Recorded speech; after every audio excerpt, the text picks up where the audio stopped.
What's up? Welcome in. Hoge and Jahns with you with a preseason game in the books and a quick turnaround to another one Thursday night in That's Seattle. tough. That's just It's dumb. dangerous. I mean, at least the roster is bigger. I think it's dangerous in the regular season, but maybe the extra danger goes with you don't want your guys actually playing much in this game to begin with. Maybe, but it's just like, I don't know. Stupid. We don't spend too much time on it. The big reason is, for those that don't know, Thursday night's game is technically going to be an ESPN Monday Night Football game. So there aren't Monday night games during the preseason. So this is how they're doing their run through. Joe Buck, Troy Aikman are calling the game. The new Monday night crew, they're going to have their whole team out there. But it put the Bears in a situation where they're playing with it. I just don't understand. You have 3 preseason games over like a 6-week. Like, how much time is there from July 27th to September 11th? And you're going to play 2 of the 3 preseason games in 5 days. It just seems weird. Travel across the country. Yeah. I don't know. Seems weird. But the downside is, as we learned today, Johnsy, that it sounds like Justin Fields and company only going to play about 6 to 10 plays. It's fine. So take that, Joe Buck, who had nothing to do with scheduling this game. You take that. Jeez. So take that and think about that for a little bit. Poor Joe Buck. I know. I feel bad for him. No, you don't. I like Joe. Joe's hilarious, actually. All right. Well, welcome in, Adam Hoge, Adam Jahns. Actually, I have some few business items to get to right off the top. One is we have voicemails coming up. We opened up the voicemail line, and our producer Kent put them together for you coming up here. The other is got notified by the great people over at Obvious Shirts, Joe, Devin, the whole crew. Everything's back in stock. I know you guys have been waiting for it, especially the hats. They're back, baby. Yo, there's a shortage on everything in the world right now. So apologies that it took so long. But the Walking Bear hoodies, T-shirts, the snapback hats that are awesome. I should have been wearing mine right now. That would have been better advertising. But I am not doing that. So that's bad advertising. Regardless, they're available for you at obviousshirts.com. Instead, here's our foreheads. Yes, instead you can. Mine's looking pretty good, though. I don't know where your hair is going and stuff, but I got a haircut. You need those? No? What, haircuts? Who am I, Kevin Fishbane? Oh, I got confused. You're right. The fish man. Who missed the Ladarius Mack joke today. Shout out to whoever walked by the media stands and I think he just yelled out, "Hey, what number's Ladarius Mack wearing?" And everybody was confused because I looked around looking for you and Kevin and you weren't there. You weren't confused, though. You knew exactly what that joke meant. Oh, I got it, but no one else did that was sitting up there. And I was looking for, support from you and Kevin, and you guys weren't there. Well, sometimes the best jokes are inside jokes, even ones that we share with just our podcast listeners. Yeah. A lot people were looking around like, well, he's not on the team anymore, man. All right. Follow us on Twitter at Adam Hoge, at Adam Jahns. You can read Johnsy on The Athletic, theathletic.com/HoganJahns, where you go to get those subscriptions. I am at allchgo.com. You can sign up right now, 50 cents for your first month. And new Bears Things newsletter dropping in your inbox tomorrow morning if you go sign up right now. Talk to Luke Getsy, Johnsy. You may have heard of him, the offensive coordinator. Questions again for the Q&A? Yep, do the 5 questions with Luke Getsy. Give me a fun one. Oh, no, you want the okay? Give me the fun one. Yes. Look up. You don't have to do this right now, but our listeners can look up. Do you know the story of him in the 2005 MAC championship game? Yes. When he was Akron's quarterback, they won the MAC championship. Yep, on a touchdown throw from Luke Getsy with 17 seconds left. And I asked him, I'm supposed to know the receiver, right? Oh, I don't even know who the receiver is. No. What I was going to say is I just asked him about it. I asked him what the play call was, and he knew the whole thing, like right out of his head. He could picture the whole thing. was cool. Okay. So that's going to be in the newsletter. And then there's some good stuff on Tevin Jenkins and this guy named Justin Fields you may have heard of. So that's all in the newsletter tomorrow morning. Check it out. All right, you guys have been asking for it. And Nate Tice is with us today. Not quite, because we're going to do the voicemails first. But everybody heard when Nate was out of practice a couple weeks ago, they wanted him on immediately. We heard you. But we also knew it was Friday and we wanted to go hang out with our families. So we waited a little bit.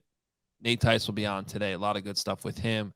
But the voicemails were hot for the preseason. Probably a little too hot, let's be honest.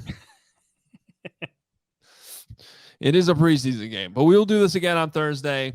Without further ado, your voicemails from the Bears-Chiefs preseason game. Hello? Do you know who this is? Oh, you didn't know? Your ass better call somebody! The Hoge Jahns voicemail. The Hoge Jahns voicemail line. Believe it or not, George isn't at home. Please leave a message at the beep. Got any questions or comments about the Bears? Give the guys a call before, after, or even during the game. Go Bears! All right, boys. Tom from San Antonio. 2 minutes left in the first half. 7-0 Chiefs. 5 punts from Trenton Gill. 4 completed passes from Justin Fields. I'm excited to see what the season brings. We're into some big guys. Bear down. I'm not going to lie. I think Trenton Gill right now has been the best player on the field today. He is dropping punts in, getting them inside the 5. He's got the backspin. They're popping in the air. I'm going to tell you what, this guy's going to get a lot of work this year. He looks really good. I might be premature because I'm saying this midway through the game, but I did just watch Dominique Robinson hustle his damn mind off. Is this the first time more than half of a Bears draft class has looked good in preseason or showed out in preseason? I don't remember this. I don't know. I don't remember what it's like to have more than one draft pick look half decent. It's weird. What's up, Adams?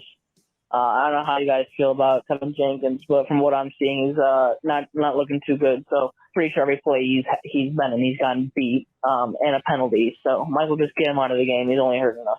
Oh, John, to be honest, Fields makes the Pro Bowl. My girlfriend's in the bathroom talking. She's saying, okay, sarcastically. I don't know why.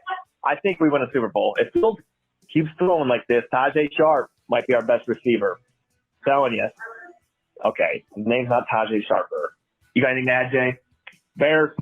All I have to say, it's a first preseason game, and it looks, okay, just another practice. All right, Jay from Connecticut, bear down. Hey, Hoge Jahns. Hey, Justin Fields looks good today. Right side of the O-line, no good. Get him out of there. Mooney is money. Tajay Sharp, sign him up. Give him in fantasy. All right, go Bears. 10-6.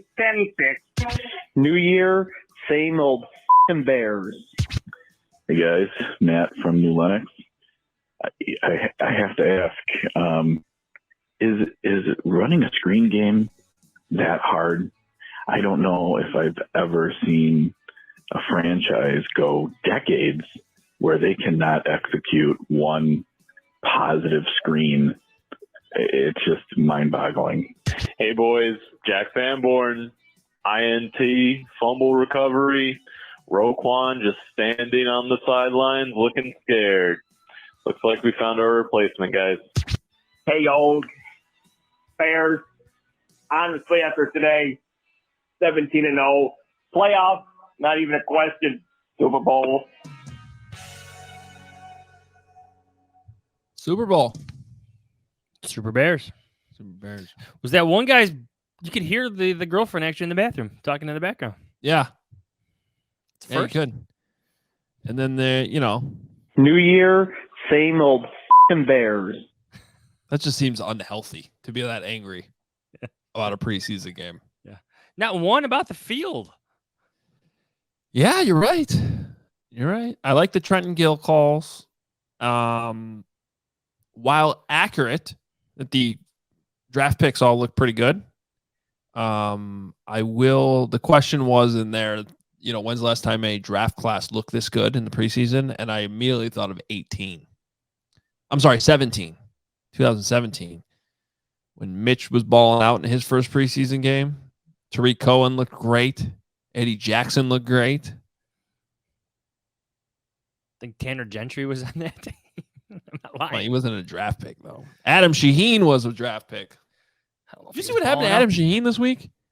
He was traded and then didn't pass his physical, and now he's on IR. Yeah, then they just were like, okay, we're done with you for the year. Sounds like an injury settlement. Soon to be. Speaking of IR, Bears have some unfortunate news with IR, but Doug Kramer, the guy who's been splitting reps with Sam Mustipher at center, he is on IR. Put him Rookie on from Illinois, 6th-round pick. Yes. Illinois and Hinsdale Central? Yes. Very Now, good, Adam Jahns.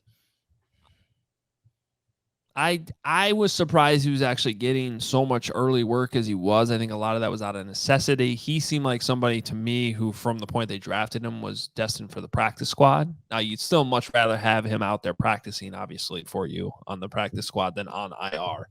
But he'll still be able to be around and kind of get a mental year. Yeah, he'll get another shot next year. He'll be around. Yeah. The team. But the Bears are getting tested a little bit on that interior O-line. She'll see a lot of Dieter Eilson out there. Against the Seahawks? Against the Seahawks, I think. No, let's start by looking at Tevin Jenkins, your new starting right guard. Well, right, but someone's got to play center after Sam Mustipher. Oh, that's true. You're talking right in the middle. Yeah. Yeah. It's true.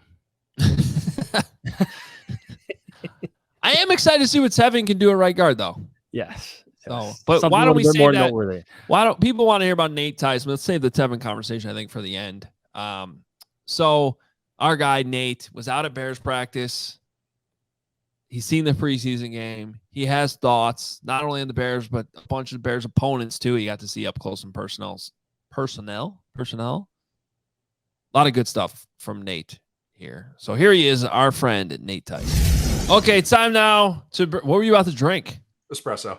Oh, you can do that. I do that all the time. Yeah. I've had people bust my balls a little bit. They're like, "Did you just do a shot of something?" It's just espresso. It's a shot of espresso. Not. I don't get like loose before I go on a podcast.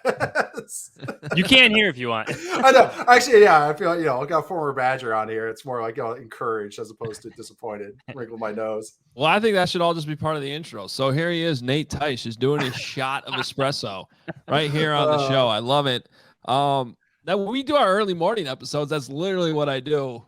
Like as we start, and then sometimes I actually forgot to take it like before we actually start recording. So our friends on YouTube watching see that, which is fine. Yeah, it is. Yeah.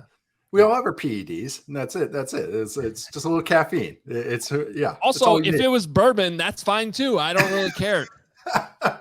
I had a local station here in Vegas, more gambling. Of course, it's gambling oriented, and I get on there, and literally as I'm starting, I do the shot. And I could see the producer because he was still on screen. Like go like he's muted and he goes, "Hey, did you just see that?" Like he thought I did. I was like, "It's 6:30 in the morning. What do you think I just drank there?" Like that's not what you think it was. Oh, that's good. Well, I love how excited our listeners got when they heard you were coming out to Bears camp for a day. They were immediately like, "We need a post-practice show with Nate right there." And we're like, "Come on, man! It's Friday. We got other things to do." But we decided, all right, well, we know what you saw. Well, we're going to hear about what you saw from your time at Bears camp. You also went and saw the Packers and the Vikings. Yes. But then we thought it'd make sense for you to have a preseason game under your belt to look at as well. So anyway, thanks for jumping on with us today. We appreciate it. Yeah, thanks for having me on. I appreciated you guys kind of showing me the ropes being on the other side of the ropes, I guess is a good way to put it, being on the media side at Hallis Hall and kind of, okay, can I go here? Or do I get everyone give me the side eye right here? And then you guys showed me the sweet spot, the cool kids club in the stands. That was really nice. The corner, but a nice breeze. Yeah, that was great. That was definitely needed. I went to the Vikings practice and I was like, oh, I forgot about humidity. I've been really, really spoiled with dry heat the last couple of years here in Vegas. So yeah, so I appreciate you guys showing me the ropes on the media side while I was there in Chicago. Back row of the stands up top. Got to get that breeze behind all the fans. It was perfect. It was perfect. We did have a interesting fan interaction where someone was trying to ruin our day, and then didn't even get the right person, which actually makes it so much better. Which made it more comical than it should have been. Yes, some heckling from fans was delivered the completely wrong way. Yep. It was someone thought you were me, which was great. It was too great. Great. And that was supposed to. Oh, do you? I think because her question was, "Oh, do you have a show?" And I think I answered, "I do, but I don't think it's the one you're thinking about." it's a different tall white guy standing back here. Yeah, exactly. So not Johns. To be right to your right. Oh, come on. So not Johns. All right. Football. Let's get Justin Fields his 18 snaps. Okay. Yeah. Yep. All right. First of all, let's go back to the day you were at practice, which was like 2 Fridays ago. What did you? What stood out to you just in terms of what the Bears were doing? We talked a lot in the stands that day, just about the coaching. Yeah, and that was really what was so cool to me was I've been around the practices I've been around myself and my dad, and I've been a lot of college coaching stops. So college coaching is where I got more kind of like what other people do because I visited there.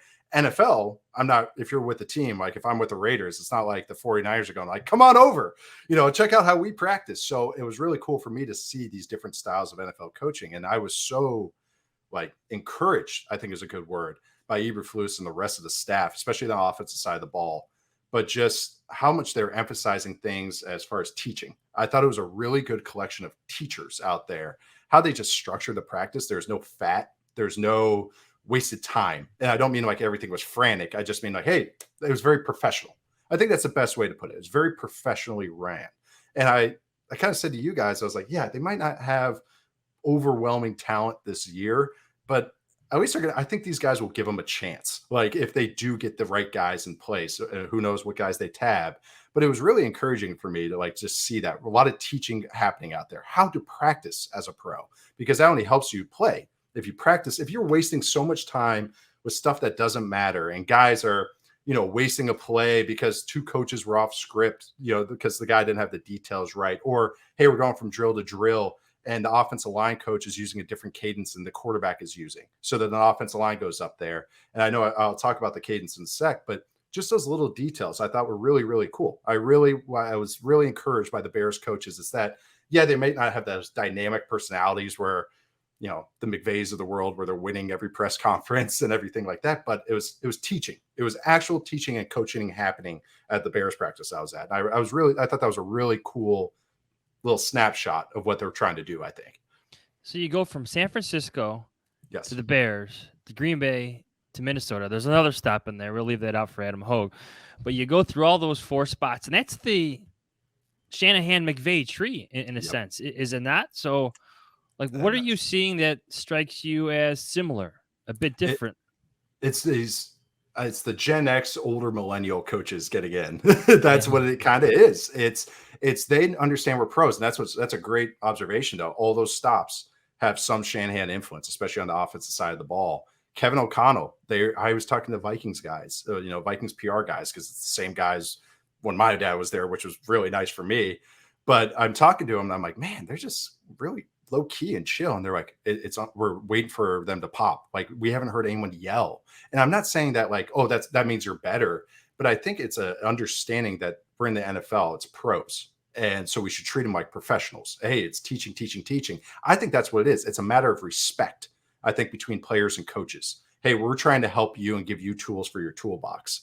And I think it's a great thing. It's very, very funny. I already mentioned my dad and even watching my dad transform over the years from the late 90s offensive line coach in Minnesota, screaming, yelling.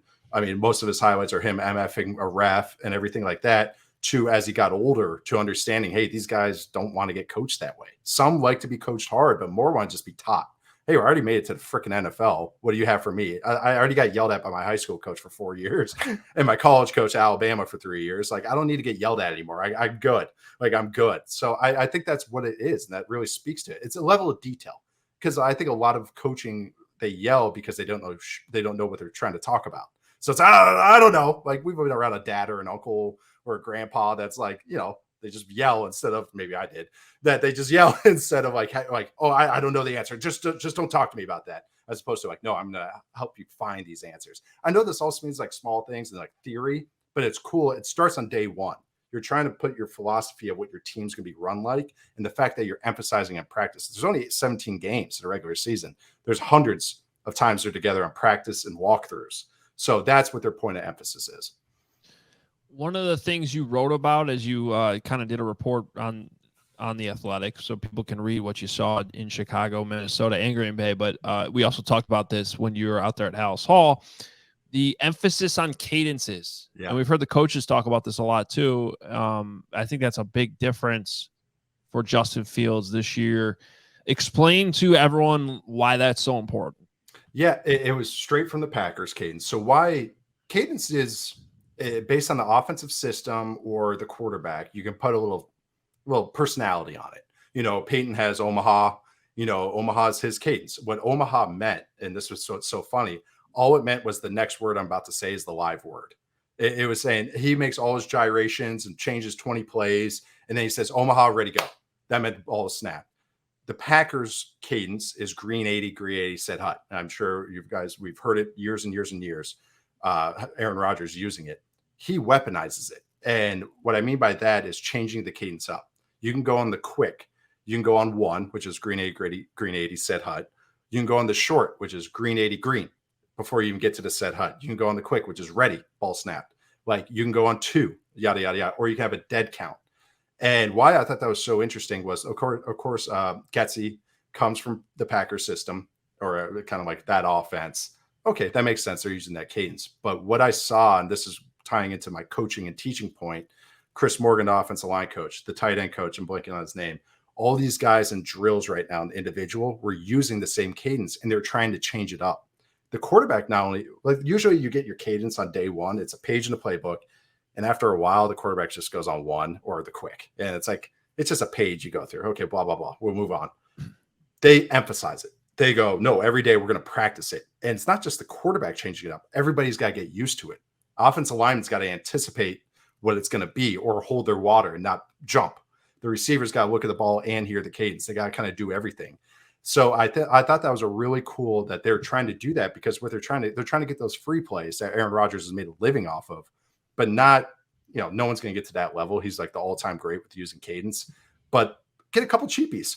I think this offense is going to try and create any explosive plays they can, just any way they can find them. And this is a way that they can do it. And the fact that it wasn't like, I was there probably day 4 or 5 for practice, maybe like somewhere around there. The fact that they were still doing it that day meant like, no, they're emphasizing this. And a silent walkthroughs or glorified walkthroughs, those scout periods.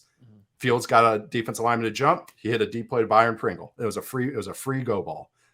Maybe you get 1 or 2 of those. That's 1 or 2 more than you would have gotten before. And those are just cheapies that you can get. So I thought that was really interesting that the Bears were emphasizing that, like the Packers have done for the past decade. I'm glad you brought up those scout periods, because I remember turning to you and being like, I don't think I've seen this this early in camp ever in my 10 years covering this team. The jerseys out there, the coach out there with the cards showing everybody what to do. And I'm just like, what did you make of that early, and for this team where they're at right now with Justin Fields? Again, tying into teaching. But I thought that was really cool, because I think they're trying to find any edge they can. They are going against the Bears defense, and the Bears defense is going against the Bears offense every week. Well, you get some varieties of who you play against. So whether it be their week 1 opponent or someone down the road, they're getting those looks and more film for them to study, more, coaching points that don't just happen on Wednesday and Thursday of the game week. It's more just like, hey, we already established the base level. Okay, once we play those teams, now we can talk about it a little more detailed. And I think for a team that, again, needs any edge that they can get, I love it, because I've been in places, especially in Oakland, week 2 of camp, during walkthroughs, we would start doing cards. Hey, we're about to play the Jets. Todd Bowles runs these pressures. Let's practice 5 third down pressures. But the fact that they're doing it week 1 and during a real practice as opposed to a walkthrough means like, shoot, they're trying to get as many reps as they can to try and like, hey, let's teach these guys because we can do fundamentals all we can. All right, let's get them ready for these games once we hit these teams down once the season starts. Yeah, and I think that I really like Luke Getsy's explanation for that after practice that day, which was, the Vikings and Packers run a different front than we do. Yeah. And that's, that's 4 games. And while the Lions are switching more back to a 4-3, I think the expectation there is they're still going to have some 30 front principles in there too. So, and those aren't the only 2 teams on the schedule, obviously, that do that. But the fact that they're two big rivals and 4 important games on your schedule. And the other thing he said, and you could probably speak to this, Nate, is just the language, the checks, the calls at the line of scrimmage change based on the front you're going up against. So they were getting Fields, not only some looks with his eyes against those fronts, but also simulating the language that needs to be communicated at the line of scrimmage. When we say QB mechanics, we just think throwing, but there's also language mechanics and saying like getting used. I can in a meeting room tell you what the kill is or the alert or changing the play, blah, blah, blah. But all of a sudden when you're making sure everyone's lined up correctly, and then all of a sudden you see it's 14 seconds left, 12 seconds left on the play clock, and then you got to get to another play or move a guy or check the read.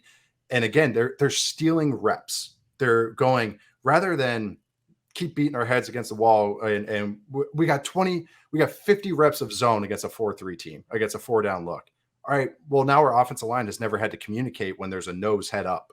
And it sounds like little minor differences, but it just gives them time to practice. It's funny. It's good practice. Like that's what it is. And this isn't that practice should be about. But you only have a limited amount of time now. You have less than 2 hours with these guys, and especially once the season starts and guys are getting beat up.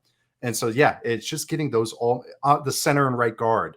Are we acing here? Or am I solo? Is this a single block? All of a sudden, the center for the first time has to do that because now first they had a nose, over his shoulder. Now he's head up, and it's a solo block now. Okay, now the left guard's free. Just those, and it sounds.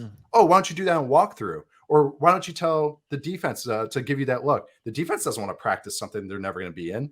So, they don't want to waste a rep either. So you're getting good reps. Or the Bears defense now is going against a look offense.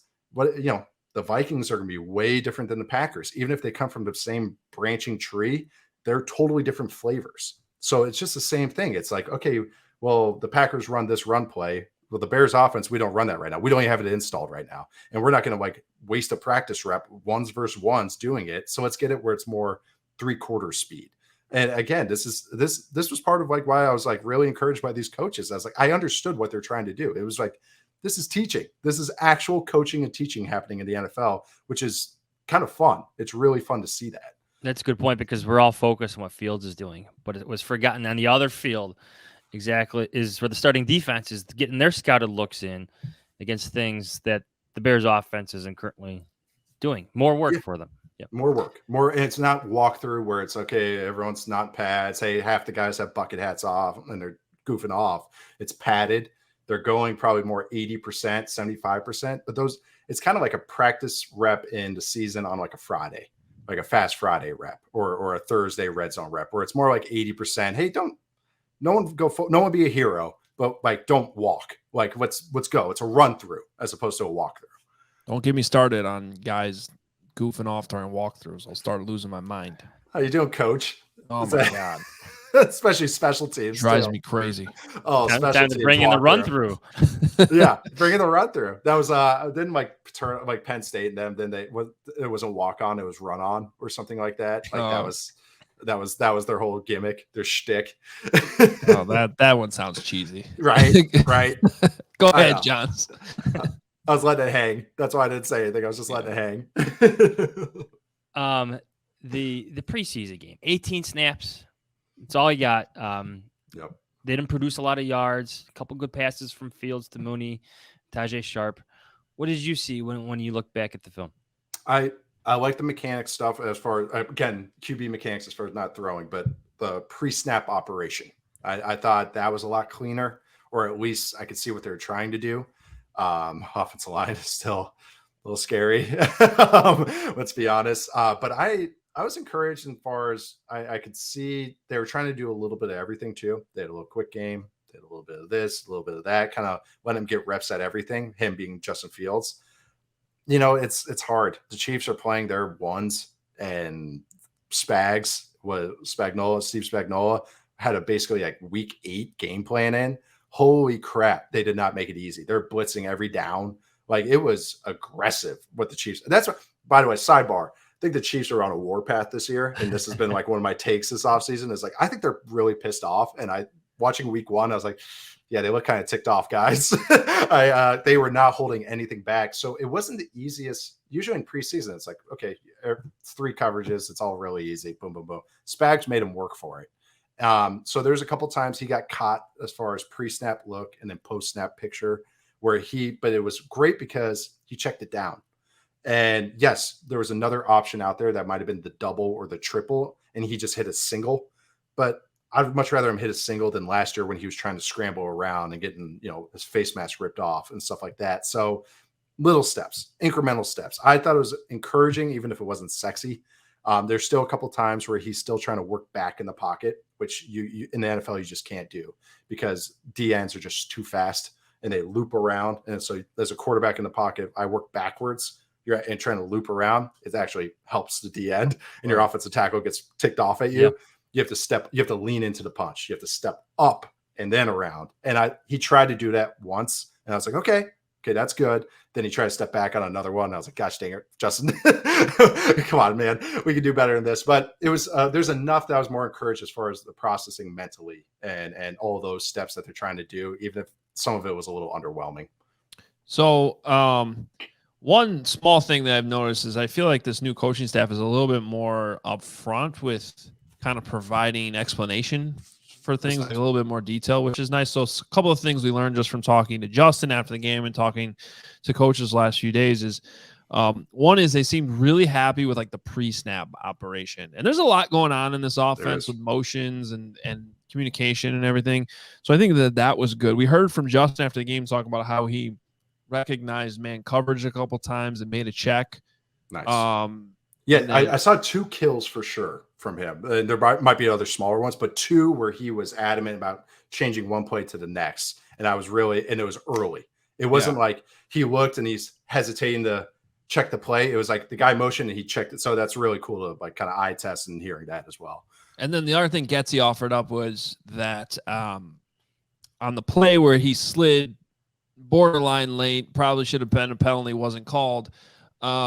He skipped his second read and ran out of the pocket. He bailed out. Yeah, he bailed out too soon, and he thought he should have hung in there longer. So, just with kind of hearing all that, does that jive with what you were seeing? That's right in line. So I'm very excited to hear that. Like, I think that's what it was. I think they just want him. It's why I've been so excited. I call him the big game hunter with Fields, and he can do the hard stuff. And it's more just like, hey, take a walk, take 4 pitches, and get a walk, get on base. You don't have to swing for the fences every time and find that and hunt those big plays. I like that. It's a better issue to have than trying. I think I said this on the show before, than trying to eke out aggression from a quarterback and going, please throw the ball deeper. Like, please stop checking it down. So he's actually kind of like, you got to almost get him back to the basics, almost like calm him down. So that's why hearing those quotes about the pre-snap stuff and then, okay, yeah, he bailed out, but the fact that they're cognizant of it, they're not just like going like, well, that's Justin. It's more like, hey, no, he's got to work at that. And the fact that they're both speaking to that is really cool because, that means it's a point of emphasis. And those are the things they needed to work on. So it's cool that they know that as well. I'm encouraged. It's kind of weird. It's like, I don't want to like overhype it, but I'm encouraged. It's baby steps in a weird way. I want you to channel your inner father if you can. Put your Mike Tice hat on. And Tevin Jenkins is the Bears, or was today, as of today's Tuesday? Yeah. Can't practice. You probably see this Thursday against the Seahawks. He's your starting right guard. So you mentioned concerns about this offensive line. What do you think of that? Second round pick, right guard? Let's see. I actually think it would be better for him because he is more of a mauler. And, how many mauler tackles do you know of like that? Not usually those guys have to get bumped down the guard. So it'll give him a shot, I guess. I'm very curious how he plays. The back stuff is never fun. And as far as like, getting a guy to sink, because he's such a big body and actually using his leverage because it hurts. So I think guard might help him a little bit because now it's like he can actually lean on guys and use his strength. So I don't hate it. That's pretty. It gives him a path to succeed. That's my best way I could say it.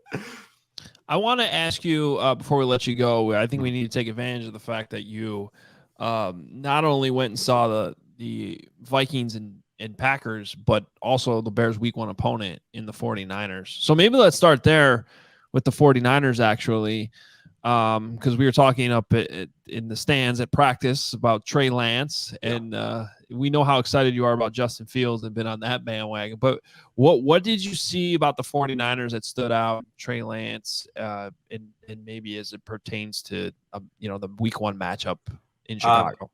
The 49ers, I'll start with their defense, and it's a bunch of banshees. So hold on to your hat. I would say as Bears fans, especially against that offensive line. So that there might be a lot of naked throws and bootlegs and a lot of get Justin out of the pocket and then keep him clean or try to. Because get out of bounds. They are fast. It is a fast defense that thrives on playing fast. Like they pin their ears back on every play. You can catch them. But they say, yeah, if you're going to catch us, we have the speed to make up for it. And we have this guy named Fred Warner who reads every play out like it's nothing. They look good on defense. On the offensive side, their offensive line has question marks too. Like Trent Williams is an ace, but the rest is they have a first-round pick at right tackle. He's not a world beater. And their interior 3, they've reshuffled it. They've had injuries. They have some question marks on their offensive line that has been kind of underrated. It's an underrated issue, I think, nationally right now. As far as their receivers, Debo's Debo, Brandon Ayuk looks amazing. George Kittle looks great. Eli Mitchell has been banged up. And I would say quarterback-wise with Lance is they are building him. They're saying that he's not going to be as efficient as Jimmy was. It's hard to. They are betting on, rather than try and string together a 10-play perfect drive where Kyle Shanahan is using Jimmy like a joystick and they get 8 yards of pop on the run. Let's just hit 1 40-yard bomb and make it a lot easier. That's really what they're doing. They say we can run the ball as much as we want. Let's have a guy that can create and is not scared to launch the ball. So they might have a lot of play. I think it's going to be games where they blow teams out of the water, but then there's games where Trey Lance throws 2 picks. He went 14 of 26, but with 2 picks and only 1 explosive throw. Like there's going to be a lot of ups and a lot of downs, I think, with that team. It's just that he's working on his accuracy and his mechanics. Like doesn't have a lot of starts. It is what it is. And not a lot of starts under the lights. So I think it's just going to be a growing process with him, but his ceiling is as high as it can be. It's just that he's going to have some learning lumps, I think, this year as far as what he can get away with at the NFL, but they're explosive now, which is kind of scary. How similar were like the individual drills that they were having Lance do as opposed to what Getsy has for Fields? And then even what you saw in Green Bay in Minnesota, I'm curious, just like the individual work, like how was it, were they on the same page in some things? Yeah. I would say Packers and Bears were identical as far as the drills, which I thought was cool. I would say 49ers was different. They have what's his face, the Michigan quarterback, Greasy, as the quarterback coach. So he was doing different stuff. I totally forgot that. Dude, same, until I went there and I was like, oh, that's right. You're here. And that's an underrated thing with Kyle Shanahan. Kyle Shanahan's a receiver guy. He's an offensive guru and all this stuff, especially with the run game. He never really sticks his nose into quarterback stuff. Like he's not like he has an influence on the play, but it's not like he's in quarterback meetings going like running. There's a lot of offensive coordinators out there that are also basically the de facto quarterback coach. And he's the offensive, he's the head coach, but he's basically the offensive coordinator as well. But he lets individual drills. It's just Greasy out there running his stuff. So his stuff was completely different than what I saw with the Packers and Vikings. Or I'm sorry, with the Packers and Bears. Vikings was kind of a little more old school with some of their stuff and some of the drills, but it was a lot of movement stuff, just the same. They were emphasizing when I was with the Vikings practice, which I think they'll just lean into this year, is play action. They're going bombs away play action, which is a lot of fun. for me as a neutral fan, as an analyst of football, it's fun. Maybe not for Bears fans, Bears defense, but that was kind of interesting to me. Is their drill work was a little different, but some similarities. But I would say 49ers wasn't the same as Packers and Bears, but Packers and Bears was almost identical. Interesting. I know. No, it's fun to see the flavors. Yeah. It really is, because there's a couple drills I've never seen until so the one drill. So when they run with the running backs. Sorry, I have construction going on in my house. When they have they hand the ball off to a running back, and then another coach flips the quarterback the ball, and he works on a little naked bootleg. That's new. That's and LaFleur said he stole it from his quarterback coach with the Titans. I'm blanking on his name, but LaFleur stole it, and then now Getsy has stolen it from LaFleur. That's new to me. I've never done that drill. I've seen it, but that's a newer drill, and I only saw the Packers and the Bears doing it. So that's interesting that you brought up that specific one, because I noticed that early on in OTAs, and I'm certainly not at the level you are with like quarterback drills and stuff like that, because I've never done them personally. But I was looking at that like I've never seen that. Yeah. And again, I can't tell you, Nate, how many times I've just had these moments where I'm like, what they're doing just makes sense. Like makes sense. Yes. Like you're like getting 2 reps in 1 there. Yes. With the way you're doing that. I Like, love flip them it. an extra ball and carry out the boot, even though you handed it off. You're stealing reps. That's what it's all about. It's making it's not wasting time. That's what it is. Because usually those drills, it's quarterback, running back handoffs. It's like for quarterbacks, it's just all right, some footwork. Okay, hold up, fake, all that. But you're getting reps, especially how much movement stuff they do, how much bootleg stuff they do. Right. Might as well get another rep out of it. We don't want to practice bootlegs with the tight ends and the receivers. We want to work on real routes.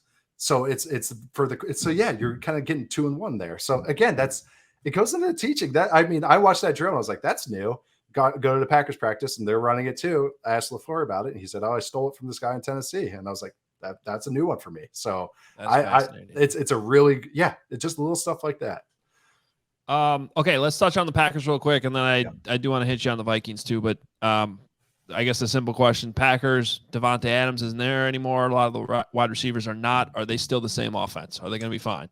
I wish I had a good answer for that. It's weird. I really feel like they're trying to win by 20-17. Like that's what they're building their whole team around. Like just keep it close, and then when it gets tight, let number 12 be number 12. That's what it's just strange, because receiver wise, the standout player was Romeo. I always want to say Romeo Doubs, but apparently it's Dobbs, how you pronounce it. I've heard 3 different enunciations for it. So I think it is Dobbs. They threw the U in there just to confuse everyone. Yeah. Just why not, by a vowel. And so they went with Dobbs. He was a standout practice. Watch him in the preseason game. His head, oh my God, he was a deer in the headlights. And so that's why you can never take too much from these practices, and then you watch the game and it's like, oh shit, I have to block this guy. You could tell he was like trying to remember that stuff, but that's the fact that your 4th round rookies, looks like your best receiver in practice, though, is a little iffy to me. Tight end wise, they have a bunch of injuries as far as Tanyan and all that. They're trying to figure that out. The run game, their offensive line's banged up too. Bakhtiari, he's not playing for at least first chunk of this year. It looks like he's not even practicing. He's rehabbing still, so it's like, they're not as sexy as maybe we would think. I think they're going to be more efficient and without those crazy explosive plays to Devontae Adams. So that's what's I think they're really building around their defense, and they're going to be more of an efficient, really good run game. Let's have all our receivers be this one particular role. Hey, you're the deep guy. You're the intermediate guy. Lazard, you're the short, the intermediate, third down guy. So not as sexy, but more efficient, which is kind of really interesting to see after the guy that your quarterback just wins 2 MVPs, that you kind of like, let's change it up. Let's change our chemistry a little bit. How about Minnesota? Receiver's not an issue there. No. Justin Jefferson's talking like he's become the next MVP candidate, like Cooper Kupp. He loves the routes that Cooper Kupp runs, and he's watching a lot of Cooper Kupp. Yeah. What's the vibe up there? Is 8 just going to be number 8 for them, to use your phrasing? Right. It looks like a Rams offense with Goff in it, like in that 2018, 2019 Rams, where it was run, play action, boom, here's a 20-yard shot, hurry up, and it same personnel in every snap. I think that's what they're really leaning into. Thielen, I think, is going to have another nice year. and it looks like they really like him. Like Thielen to them, I think is their Robert Woods, and Jefferson's their Cup. They both can block. They're both okay as jet sweep guys. They were running that with them, just like those old Rams teams with Cup and Woods. And then they're doing the blocking stuff, and then they do play action. They were emphasizing overs and deep corners and posts. Kirk Cousins, for all of his blemishes, is a monster in play action. I think I looked it up, his EPA per numbers, he's 6th on play action, and he's just good at it. So I think they're kind of going like, well, if he's good at it, why are we running all this quick game like the Kubiaks were? Like, let's just lean into this. Like, let's just launch it. And so their offense looked kind of fun. I was pleasantly surprised by watching it. And it's not last year's Rams offense where Kevin O'Connell, the head coach, came from, was they went empty shotgun, spread it out. We're chipping, and then we're letting Stafford run 7-step dropbacks. We're launching the ball down. We're hitting digs, overs, these deep routes, but it was all drop back. Now I think they have Cousins, who's good with the play action stuff. So now they're going back to what Goff ran with them, which is under center stuff. So it's kind of like a fun little kind of like reverting back to the original Rams kind of stuff. But then defensively, their defensive backfield looks really good. Our front seven is kind of hit and miss, not a lot of depth there, but I really like the back end for them, which I think is going to be really cool with like kind of young and old guys. But yeah, the Vikings were interesting. Their offense is a lot more sexy than I thought maybe going in. All right, so you saying that the back end on the defense looks good has me thinking that. So there's a recent thought of mine that I've been workshopping the last week or so. Yeah, I kind of am starting to think the Vikings are one of my sleeper teams. I don't hate it. I really don't. NFC's wide open. It's so we know Ed Donatel well because he was in Chicago. That's right. And honest to God, he is responsible for a lot of Eddie Jackson's success in 2018.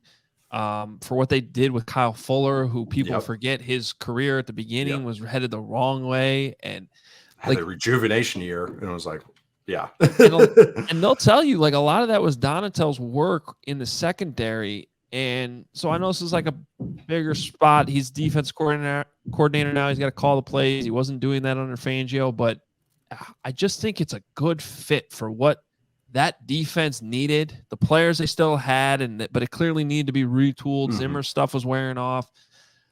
I don't know. I could just see this, even if it ends up just being like sort of a flash in the pan for a year or so. Like this just seems like a team that was ripe for new concepts on both sides to kind of revamp what they have. And meanwhile, there's still some dudes on that team. I know it's when you go to, that's what going to these practices, you're like, oh yeah, this guy's on that team. Oh yeah, this guy's here. Like even for me, I'm like, oh yeah, the guy that they paid a whole bunch of money for, Daniil Hunter. Like, yeah, you forget about Daniil Hunter. Like, like I talked about him like 6 months ago, and I forget that he's still, because they just leave your brain. But the back end, like I could already see Cam Dantzler, who was their 3rd round pick 2 years ago. He was a standout in practice. Like he was locked down. And that's where I could see the coaching helping them. Like I could tell it takes some of these guys longer. It takes one coach to tell them one line that clicks in their brain. And I thought he was a guy that you could see the kind of fruits of their labor as far as coaching and stuff. Lewis Seen, their 1st round pick out of Georgia, super cerebral. He was the real leader of that Georgia defense, that historic Georgia defense. He's the IQ guy. And it's kind of cool because he's their backup at this point in time. But wouldn't be learning that really smart guy learning from Harrison Smith be a really fun, like, wouldn't you want to transition with that? I don't know. And even their other corner, Andrew Booth, they took in the 2nd round. He fell because of medical stuff. But he's learning under Patrick Peterson. It's kind of, it was kind of a cool, even in my article, the observations article, I was kind of breaking it down. It's like they have a young guy and an old guy. But the old guy's not like garbage. Like he's still like a solid starter, but then they have these young guys that are interesting. So I think they're going to be built from the top down, which I think is really cool. And I think that's how a lot of modern defenses are. You need smart safeties, and they're trying to get as many as they can.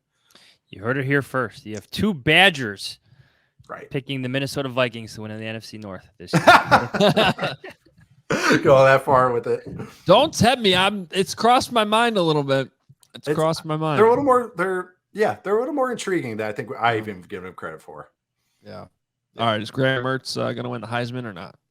I know.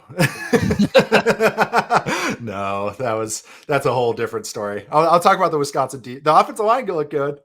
Oh, shocker, Yeah. right? Braylon Yeah. Allen looked pretty good. You know, he looked pretty solid. Defense looked good. So that's all. Oh, dude, I will say they have a transfer. I'm blanking on his name right now. A receiver from UCLA. Kid's originally from East St. Louis, but he went to UCLA his freshman year. And he was I went to their first padded practice, or 2 padded practices, I should say.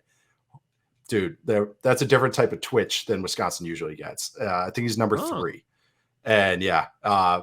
So keep an eye on him. That guy was a standout player when I was at practice. I asked Keontez Lewis. Yes. I like it. Yes. Right. Yeah. So keep an eye on him. All right. So basically Wisconsin's the same team they always are. Always. I like it. Yeah. Always. It's death, taxes, and Wisconsin going 9-4. Nate, really good stuff. Appreciate it, man. Thanks for spending so much time with us today too. I know our listeners really appreciate it, and we'll catch up with you at some point when we have real games to talk about. I can't wait. See you guys. Thanks for having me. Thanks, Nate. Hey, we've been telling you about Helix Sleep for a while now here on Hoge Jahns, and at this point, I've had my Helix mattress for a long time. Still absolutely love it from the first night I slept on it. Helix Sleep is a premium mattress brand that provides tailored mattresses based on your unique sleep preferences. The Helix lineup includes 14 unique mattresses, including a collection of luxury models, a mattress for big and tall sleepers, and even a mattress made just for kids. So what you need to do to find the mattress that works best for you and your body, you take the Helix Sleep Quiz and find your perfect mattress in under 2 minutes. Then they send it straight to your door free of charge. It's fun when you open it. You get it there and it just sort of expands right in front of you. Don't just take my word for it. Helix has been awarded the #1 mattress pick by GQ and Wired magazine. It is even recommended by multiple leading chiropractors and doctors of sleep medicine as a go-to solution for improving your sleep. Here's what you need to do. Helix is offering up to $200 off all mattress orders and 2 free pillows for our listeners right now. Go to helixsleep.com/Adam. That's helixsleep.com/Adam. With Helix, better sleep starts now. Hey, you. Yeah, you. Got bush? You definitely do if you haven't tried the best products from our sponsor today, Manscaped. Taking control of your bush is important. These products are so good you're going to be showing pride in your new bush-free yard. It's a fact that you will have the best-kept nutsack on the cul-de-sac. Save big and be the most hygienic version of yourself by using our discount code TD22 for 20% off and free shipping at manscaped.com. The grooming package that I highly recommend is the Performance Package 4.0. Inside this package is the Lawnmower 4.0. The electric trimmer is a bush's worst nightmare. This trimmer is designed to reduce grooming accidents and shave hair on loose skin thanks to a ceramic blade and advanced skin-safe technology. They have a bunch of other products on their website to help you maximize your confidence in grooming game too. Get 20% off and free shipping with their code TD22 at manscaped.com. Kate Bush may be trending at the moment, but your bush needs some help. That's 20% off with free shipping at manscaped.com and use our code TD22. It's time you level up from the Amazon to the Amadong with the ultimate bushwhacking tools from Manscaped. Hey, it's time now to tell you about one of our favorite sponsors here on Hoge Jahns, and that is Trade Coffee. Trade Coffee sends you freshly roasted beans from 60 of the country's best craft roasters, small businesses who pay farmers fair prices to sustainably source the greatest beans from all around the world. So whether your friends call you a coffee snob or you just know it when coffee tastes really good, Trade's real coffee experts personally taste test over 450 roasts so they know exactly what to recommend. So right now, Trade is offering new subscribers a total of $30 off your first order plus free shipping when you go to drinktrade.com/Adam22. That's more than 40 cups of coffee for free. Get started by taking their quiz at drinktrade.com/Adam22 and let Trade find you a coffee you will love. That's drinktrade.com/Adam22 for $30 off. All right, Johnsy, enjoyed that conversation. As always, a lot of good insight, not only on the Bears, but you know, a lot of the other teams the Bears play who happen to be pretty good. I find the stuff that like he went to all teams that are from that Shanahan tree, that McVay Shanahan tree.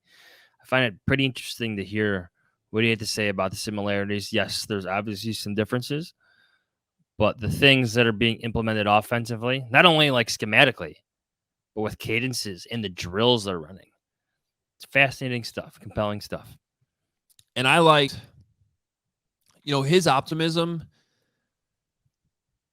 I think I would recall cautious optimism, and it might not be stuff that like it might not show up right away. You know, like the Bears might not just beat the 49ers in week 1, but you could tell as you and I were actually standing there with him at practice, like he kept saying things that were just like, it's very interesting they're doing that. Like, it's encouraging to me that they're focusing on this. I like the way they're constructing practice. I like that he was there that day that they did the scout team stuff, because we all looked at each other like, I was like, Nate, have you ever seen that? And you know, because we've only seen Bears practices over the years. You know, I didn't like. Have you ever seen that on other teams? And well, that early at that point, that early in camp, it was like day 4 or 5, yeah, or something like that. Yeah.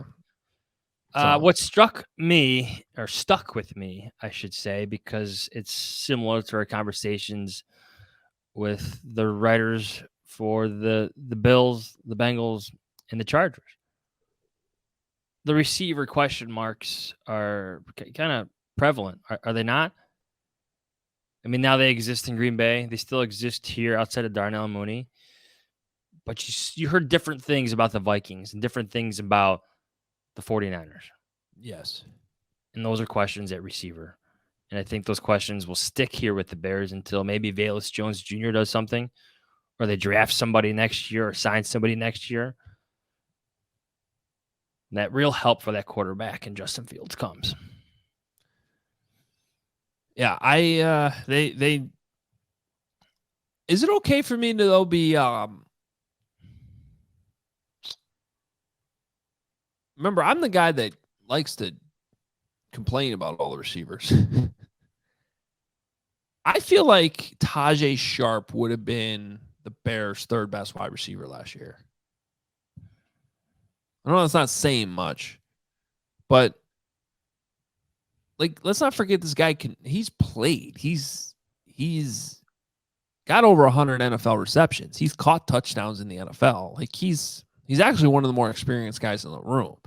So if there was somebody in that preseason game you're trying to look at to make some plays like that for the young quarterback, I think that was encouraging. Now, he hasn't practiced the last couple of days, so I don't know what that means. And I'll say this. To be fair, Nate mentioned him, Byron Pringle. He was having some very good practices before this injury showed up. We know the Bears really like what he could do as their slot receiver, and it's an important part of the Getsy operation of this offense that they want to run. And they just have guys kind of filling in that role right now. So let's see what they could do when Pringle, who, like Sharp, has had some level of success in this league. He's caught first downs. He's caught touchdowns. He's been productive in key moments. I'm trying to give the Bears the benefit of the doubt here in terms of their skill positions and their vision for Pringle and using him correctly in this offense. Look, everyone knows how much I complained about the wide receivers last year, and that started this time, like in camp. I was just never high on that unit, and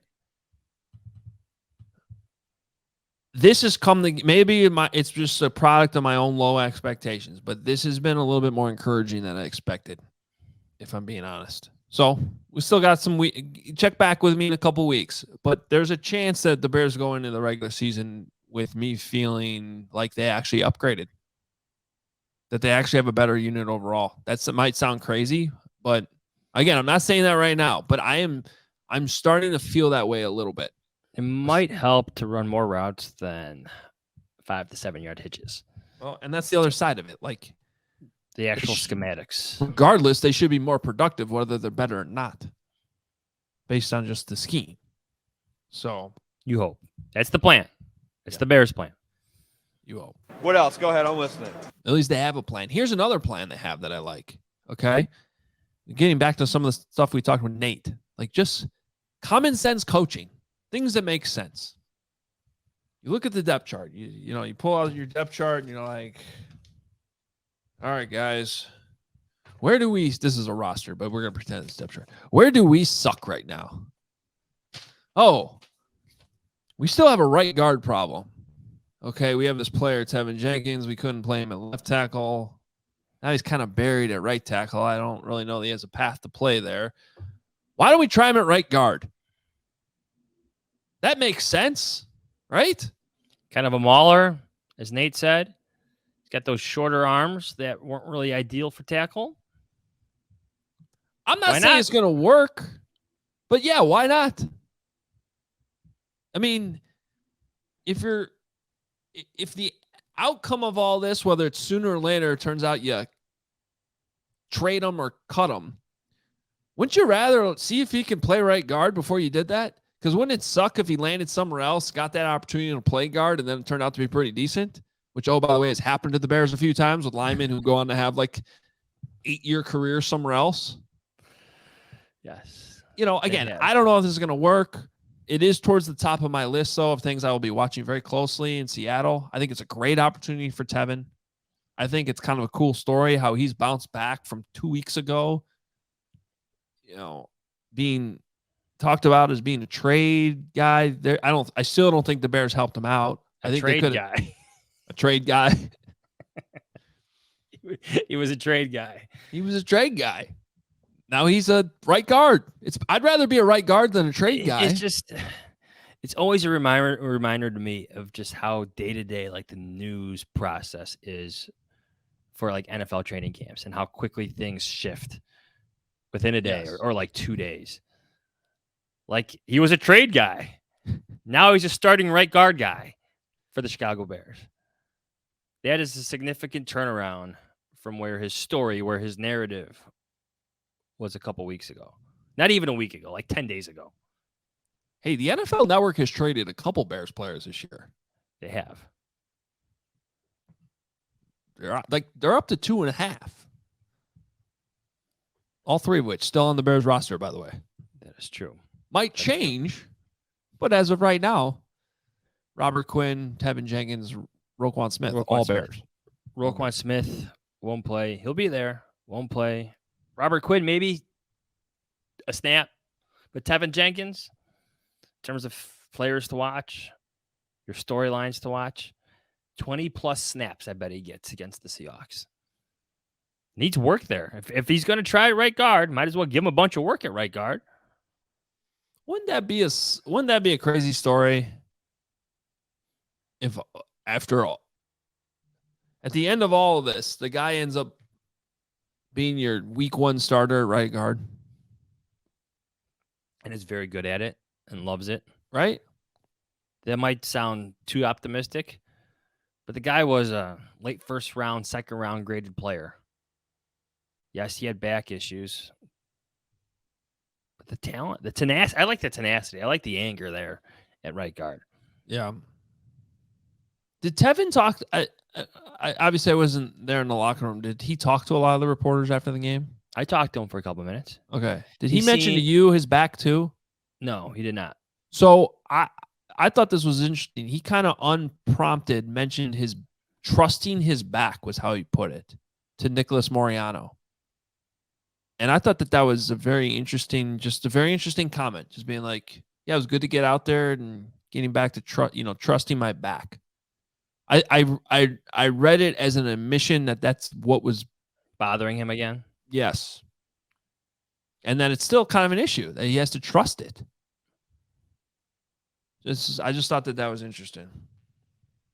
Well, I think it helps when you bury a guy and his helmet pops off. Yeah, that's nice. That's got to be a good feeling. He said that was. Yeah. Good start. All right.